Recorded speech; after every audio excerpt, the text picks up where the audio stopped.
Welcome back to the Charlie's Cavalry Coaches Show. Now we'll honor our Athlete of the Week. This week's Athlete of the Week is football kicker Chris Schifo. The Coral Springs, Florida native has helped anchor the nationally ranked Chargers throughout the season. He's been outstanding on special teams as the place kicker and punter.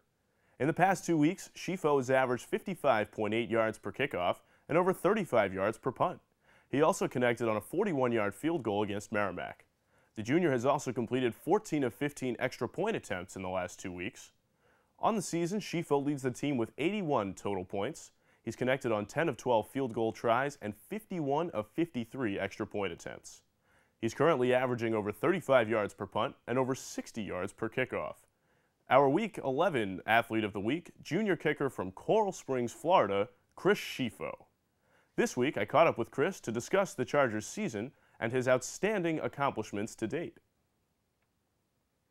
Joined now by our Student Athlete of the Week, Chargers kicker Chris Schifo. So Chris, 2 weeks ago you were named the Northeast 10 Special Teamer of the Week. What does that award mean to you? It means kind of a lot.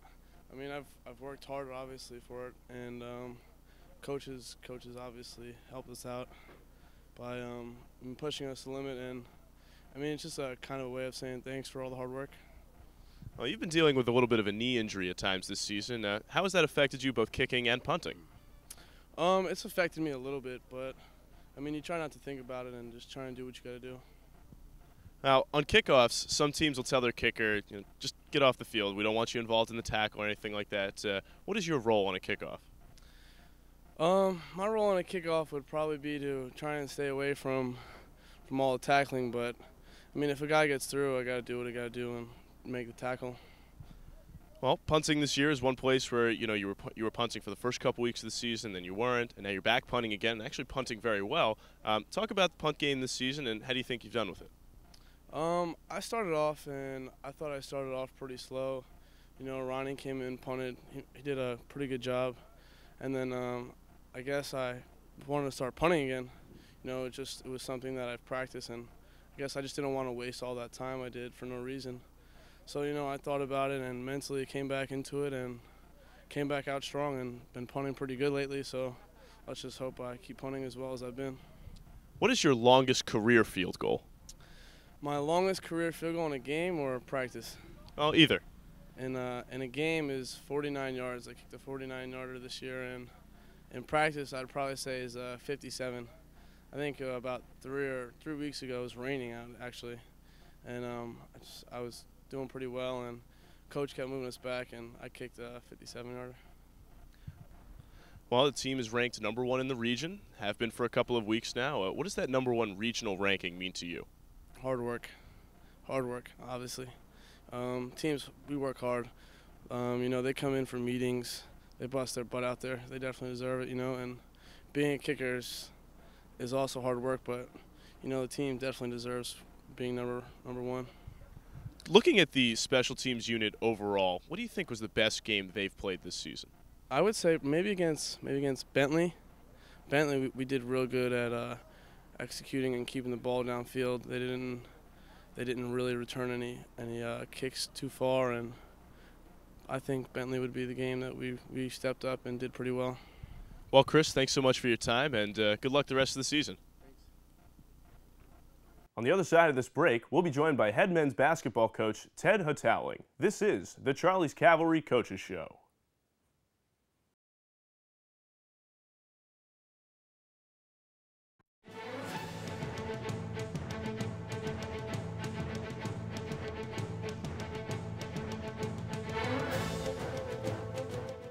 Welcome back to the Charlie's Cavalry Coaches Show. We're now joined by head men's basketball coach Ted Hotowling. Coach, thanks for joining us. Thanks for having me.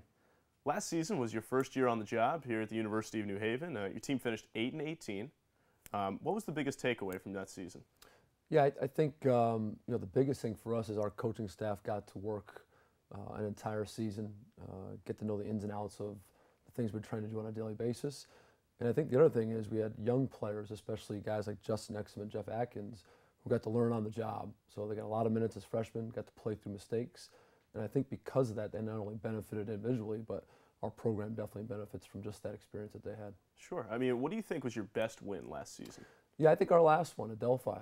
Delphi went on to win the conference tournament. It was our last home game. We became a very good home court team by the end of the year.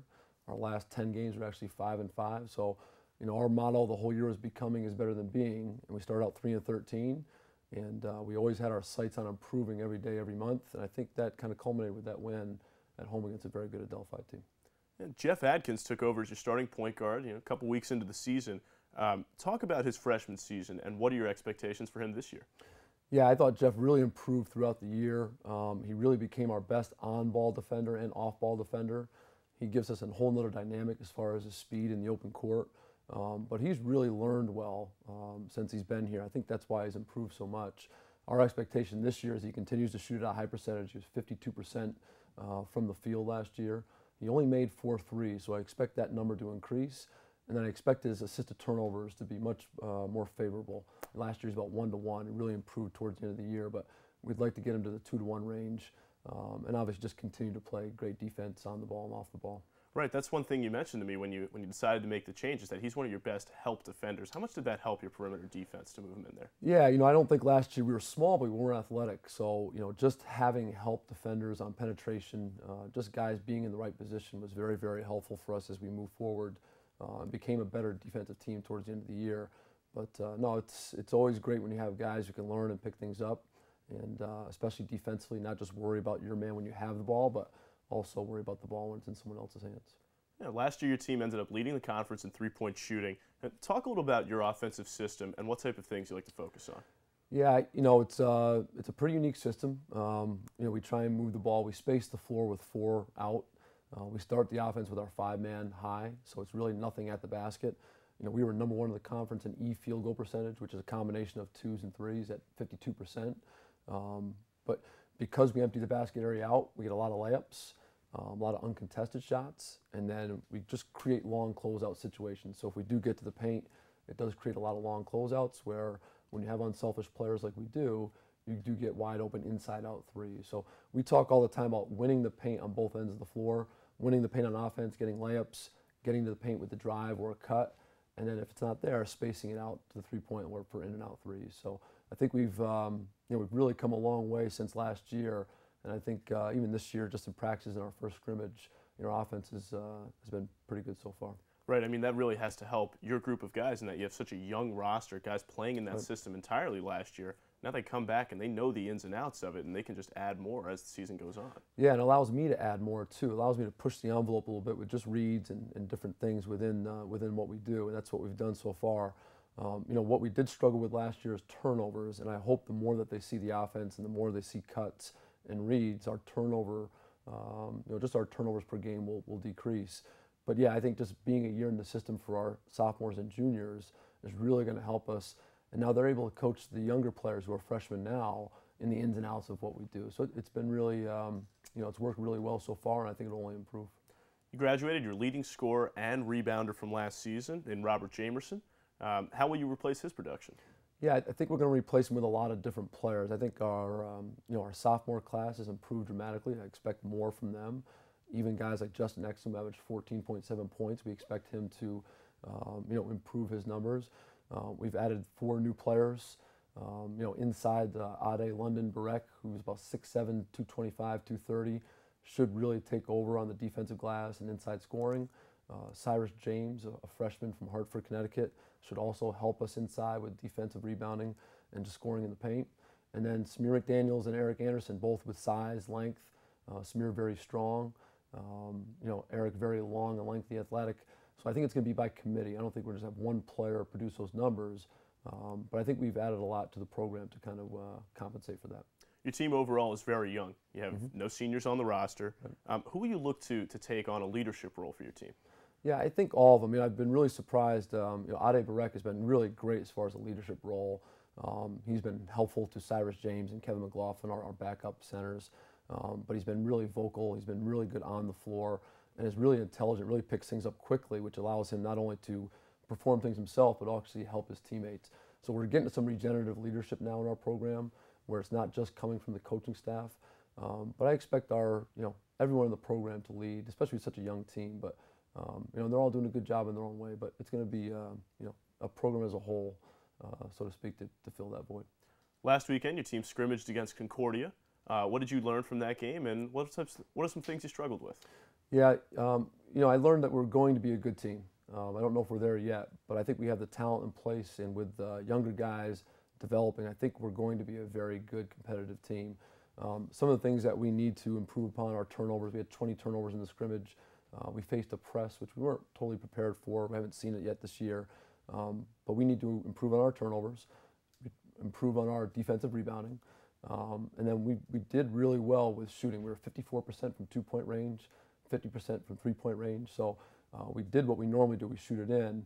Then we just got to clean up a few things on the defensive end, and just with our valuing the ball, we should I think we're on pace. Yeah, full court pressure gave you guys some trouble. I mean, that's not something you use very often, is it? Yeah, and we don't practice against it every day. We're more of a half-court man-to-man team, and try and be stingy and protect the paint. And I knew going in we'd be pressed. We didn't work on it a ton, but I think it was a good experience. It's nice to play against different type of styles, especially in the preseason when the games don't count, where now you can learn from film, learn by walking over on the floor. So I think we gained a valuable experience with the scrimmage. And next time we face a press, I'm certain we'll do better. What do you think your team's strength will be this season? Yeah, I think we're still trying to figure that out a little bit. I think with some of your younger players, you don't know what you're going to get when the games start.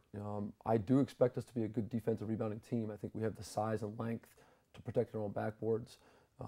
I do think we'll be a good defensive team in the post. London Breck has been a really, really good post defender. Just his size and his execution of what we want has been really good. But then I think we're trying to figure that out a little bit as well.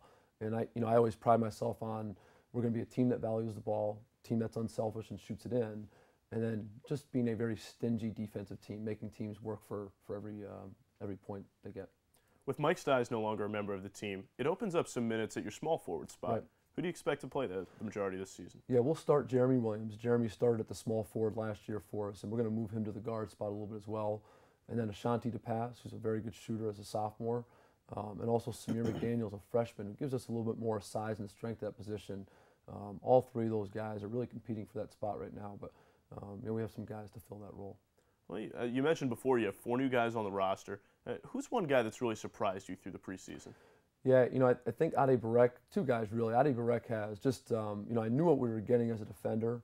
I didn't realize just how quickly he would learn and pick things up. It's really been a nice thing to see. And he's really been a great teammate, which I think we have a lot of good people in the program. It just adds to what we're trying to do. And then Eric Anderson has really been a bright spot for us as well. In the scrimmage, he had 20 and 10, was 7 for 10 from 2, 2 for 5 from 3. So he's a guy that can do multiple things on the offensive end. He can shoot threes, he can drive it, he can pass, and he can also post up a little bit in offensive rebound. So I think as he gets stronger and more comfortable at the college level, I think he's really going to have a bright future. Your team was picked to finish 16th in the Northeast 10. What does that ranking mean to you, and how do you think it was received by your players? Yeah, I don't receive it really. You look at the rankings. I don't think it affects what you do on a daily basis. And regardless if you're picked first or 16th, I'm just trying to do my job, which is prepare our team for every game, put them in the right spots, and hopefully we can execute on both ends and win some games. I don't know how our players perceived it as much. We talked about it, but we really haven't dwelled on it too much. I think it's work as usual every day. And I think the score takes care of itself. If you do all the right things, the score is going to come out in your favor more often than not. Your first game is this coming weekend against Dowling College. What do you expect that game to be like? Yeah, going into your first game, you're not so certain. They have 9 new members on their roster, so that'll be it'll be a little bit difficult to scout them in the first game. But just watching some film from last year, we'll try and pick up some tendencies of their personnel and part of how they game plan. But I expect us to go in and try and do the things that we do every day: defend, rebound, value the ball, and get great shots. And if we can do that, I think we'll have a great chance to win. Well, Coach, thanks so much for your time. Good luck this season. Thanks so much. For more, be sure to tune to NewHavenChargers.com. Or, for a completely student perspective on everything athletics New Haven, be sure to tune to CharliesCavalry.wordpress.com.